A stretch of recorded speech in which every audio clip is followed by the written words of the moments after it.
Today's story will be about the Isle of Death.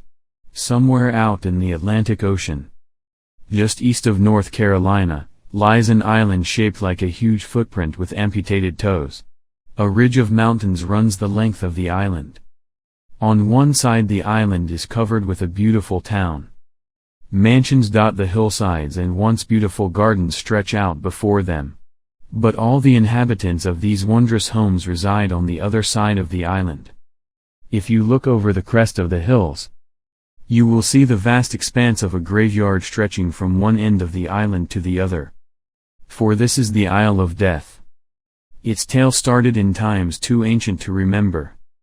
According to the earliest records, a tribe of natives calling themselves the Washia lived on the island. They survived on fish from the sea, and from simple farming which the women did. The land was rich in the corn, rice and vegetables grew high. The island also supplied native fruits which the islanders cut from the trees and feasted upon. In addition, their diet and way of life was supplemented by trading trips that traveled across the waters to the eastern coast of the Carolinas. All in all, life was good for the Washia. Until the white man came. The first white man was Padre Cardoza, a Spanish priest who brought Christianity to the island. He also brought death. Padre Cardoza, like many Europeans, was a carrier of disease. Scarlet fever had once raged through his veins. He had asked in prayer that God would save him. And he made a promise that if that were the case, he would dedicate his life to serving his master. An honest man, he immediately took up his newfound profession when the disease left him. And he was restored to a degree of health. However, he still carried the germs of the scarlet fever disease and others he had suffered, within his blood. When Padre Cardoza reached the then unnamed island, the peaceful Indians welcomed him. He taught them his ways and beliefs and they taught him theirs.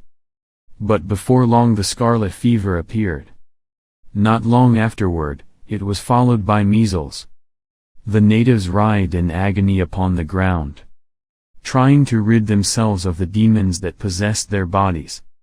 But one after another they died. Their bodies had no way to fight these strange diseases. It is said that they are the ones that cursed the island. They swore to bring a scourge upon any white man who tried to live there. Padre Cardoza was first. 2 days after the last native had died, the good father was found laying at the edge of the village with a spear through his chest. Not a soul was found alive on the island. There was no one who could have thrown the spear. The island remained uninhabited for nearly 100 years, until it was discovered by a small band of white men. Before going on, if you like these stories, do hit the like button, subscribe to my channel and turn on the notification bell, so you will not miss new stories like this. They landed on the island after a storm, and decided it would be a wonderful place for the town they were seeking to build. They had left their native land looking for religious freedom. And this would be the perfect place to have the life they'd always wanted. Most of the company were left behind to till the land and build homes. The rest quickly climbed back aboard ship and set off after their families. It was a long and arduous journey. But finally the ship returned with another in tow, bearing hundreds of people. They returned to a grisly sight. The town was begun, but none of the homes were finished. And no one was about. The land had been turned over, and corn and other vegetables had begun peaking their stalks above the ground. Out in the field were 3 bodies, watering the ground with their blood. Their faces were contorted in a look of horrid pain. A bit of searching led them to the far side of the island. There they discovered fresh dug graves. 1 for each of the men they had left behind, minus the 3. After long discussion and numerous differing opinions, the people decided to stay. Here a town had already been begun and the ground had already been planted. Besides, on the ship there would be no guarantee that they would find a land as beautiful as this, where they would be able to establish themselves, if they made it to land at all. There was no guarantee of that. The ships had already weathered several storms at sea and were not in the best of shape. Their food was also running low. To starve at sea would be the worst fate of all. Or so they thought. Within weeks a violent storm had come up.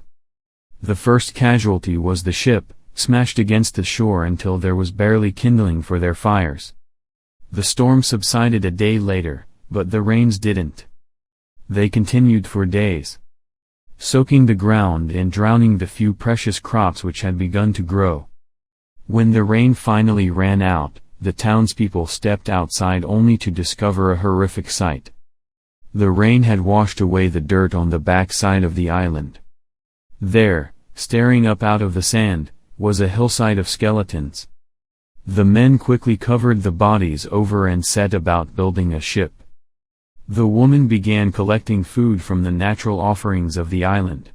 It is the same food the Indians had thrived on 100 years before. Only now it wasn't the same. For some reason the food tasted bitter. But it was food and the villagers forced themselves to eat it. Soon their stomachs began rebelling. The food was making them sick. They lay in agony on their beds, and one by one they died. The agony which twisted and contorted their features and life remained after death. For what little comfort it was. Now they knew how their fellow members had died. Those who were strongest kept up the tradition of the Good Father, by burying the bodies on the far side of the island. Trees and vegetation were cleared to allow the earth to receive them. Finally, even those who were strongest were unable to do the burying. They lay in bed awaiting death. And to each in turn, she came. For another 100 years the island remained shrouded and alone. Then it was discovered by those who were seeking areas to build a resort. By now the last remains of the village had crumbled away, along with the last of the gravestones. The back side of the island was covered with sand. Without vegetation to hold it in place, the topsoil had all washed away. What a marvelous beach, the entrepreneurs exclaimed. And a wondrous place to build private cabins nestled in the woods. And so they did. The cabins were more like mansions, each one crafted with the finest materials and outfitted with the best things money could bring in from the mainland. Today travel was quicker and easier, and food came in from the continent. When the resort was ready, it was well advertised. "Come for your health," the ad shouted, and the people listened and came. But health wasn't what they found. Slowly, each of those who had visited the island were overcome by a strange illness. Often it wouldn't touch them until days or weeks after they had returned home. But touch them it did. Each and every one. And they died. It was a cruel and horrible death which had the doctors baffled. Nothing came up wrong on their tests. But the patients lay in their beds, their faces contorted in agony. Slowly they died with that same horrible look on their faces. Finally it was discovered they had all visited the island. Samples of all the food and vegetation were taken. Even the water and the soil were tested. But nothing was discovered. A hospital was quickly built, and those who had the disease were returned to the island. It was hoped this would prevent the disease from spreading to the rest of the population.